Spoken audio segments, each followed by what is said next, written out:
Hello, Steve Shoemaker here, and welcome to the Smart Media Technologies back office tutorial. Now, this is the first video in a series of videos that will show you all the different sections that you need to fill out to complete a basic back office setup for your Smart Media Technologies business. Okay, so when you first come into your Smart Media Technologies back office, by default you're going to come to Business Control. Now, the first thing that you want to do, we're going to do a little housekeeping first. What we're going to do is we're going to come here to the Accounting tab here, okay? And what we're going to make sure of is that the credit card information is correct. So from Accounting, we want to come to Manage Subscription.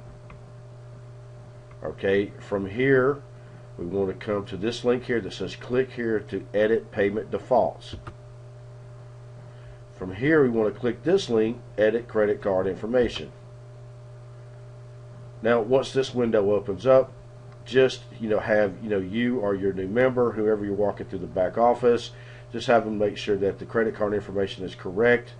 And then if it's when you're sure it's correct, just click this X at the bottom right hand corner. Now let's go back to Business Control.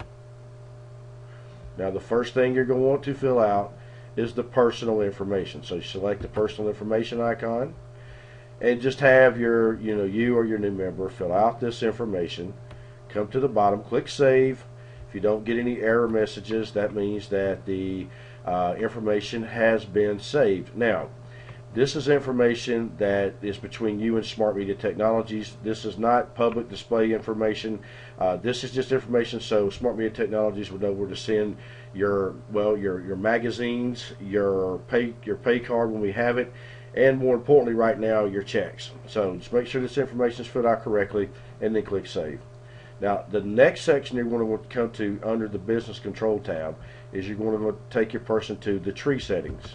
Okay, so we're going to select tree settings. Now we teach our team, and there's many reasons for this, to use the manual option here. Okay, so by default it's going to say auto.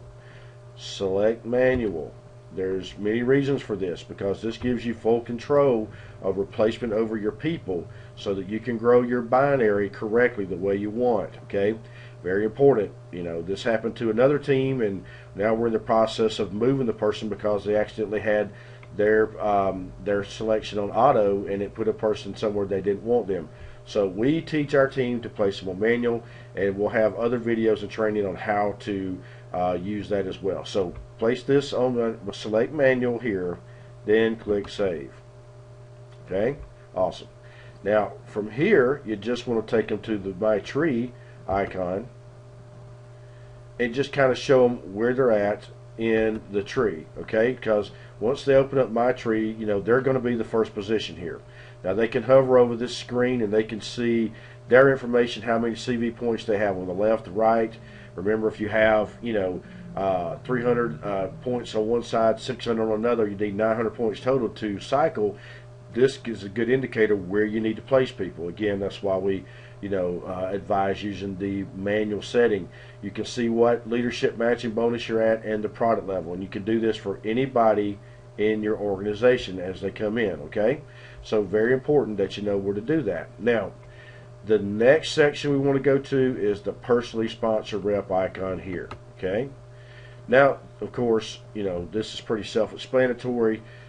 When you start signing people up, this is a demo account. This is why this is going to be empty. Someone is letting me use a demo account for the purpose of making this video. Now when you start signing people up, you're going to see more information here. Of course, you're going to see their name, their email address, their phone number, at what level they signed up. All this kind of stuff can be found here in your personally sponsored rep section. So this is where you can keep up with people you're personally bringing into the business. And I would advise starting an email list, sending out monthly or weekly emails, team updates for your team, and just staying in touch in general. And all that information will be here. Okay, same with the free member section here. Now this is where people, when they come to your homepage website and they sign up as free members, you're going to have that information here as well. Name, email. If they leave a phone number, that's going to be there. Their username, what part of the country they're from, what part of the world they're from. All this information will be here. Quick tip on this: if you have a free member and they leave a phone number and it's local to you, or you have a way to call them without costing you a whole lot of money, I would advise picking up the phone and calling them and just saying hello, ask them if there's anything they need, how they're liking the system, talk about some of the features that maybe they haven't used, and just kind of introduce yourself, start building a relationship. But if nothing else, you're going to have an email address here.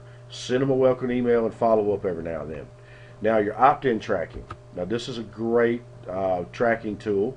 This is when people come to your GoSmart Media site.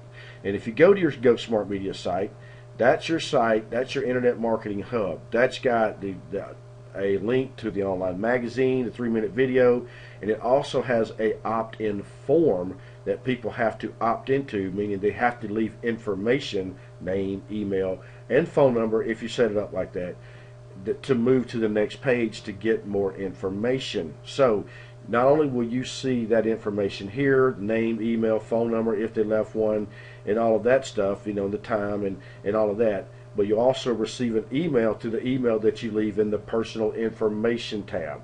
So it's very important to to have all this stuff correct so your system works properly. Now, another bit of advice: if someone leaves a phone number here in this opt-in tracking, or when you open up the email and you see their information there, I've created a folder, and when the emails come to me, I put these emails in a folder called Smart Media Visitors, and also that information is here. So if I don't want to log in, I've got it in my email. But anyway, make sure you follow up. The fortune's in the follow-up. You can miss great opportunities by not calling people. If people are leaving a phone number that is working, most of the time they want you to call. Remember that. So that's the end of this video for the business control section. We're not going to worry about gift vouchers. Again, this video is for a basic Smart Media Technologies back office setup. So we're just going to get you set up and ready to market. So stay tuned for the next video, and we'll keep working on the process. Talk to you soon.